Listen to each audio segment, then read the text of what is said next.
ท่านผู้ชมในระยะ5 ปีผ่านมาเวียกงานโยธาธิการและขนส่งของแขวงพงศลีได้สร้างบาทก้าวบุทะลุอย่างแข็งแรงในการพัฒนาตารางเส้นทางคมนาคมและขนส่ง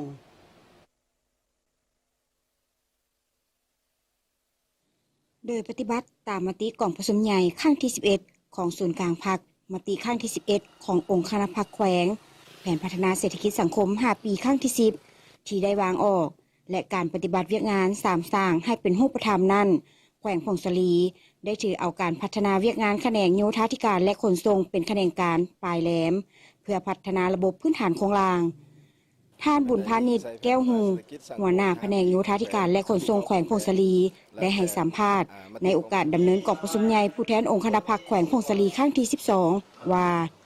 การพัฒนาเวียกงานโยธาธิการและขนส่งแขวงได้สร้างบาทก้าวบุทะลุอย่างแข็งแรงในการพัฒนาตารางเส้นทางคมนาคมขนส่ง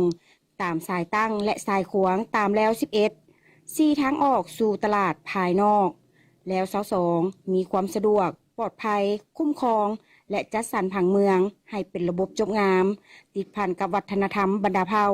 สร้างระบบการขนส่งให้ทันสมัยเทอละก้าวเพื่อบริการสังคมให้ทั่วถึงและเชื่อมโยงกับภาคพื้น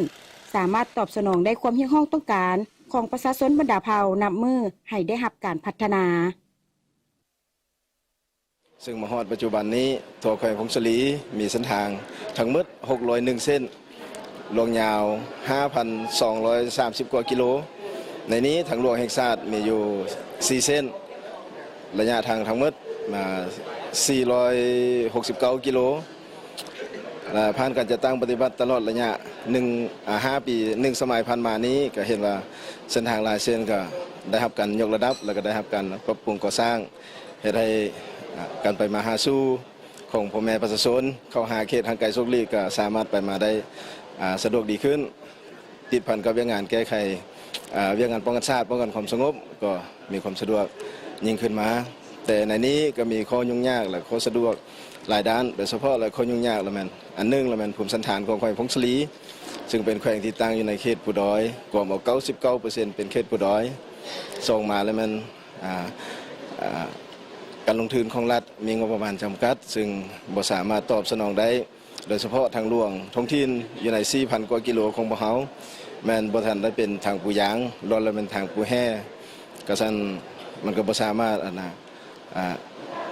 ปรับปรุงให้มันยกระดับมันไปทางได้ตลอดปีได้โดยอิงใช้แผนพัฒนาเศรษฐกิจสังคม5 ปีครั้งที่10แต่2025-2030นี้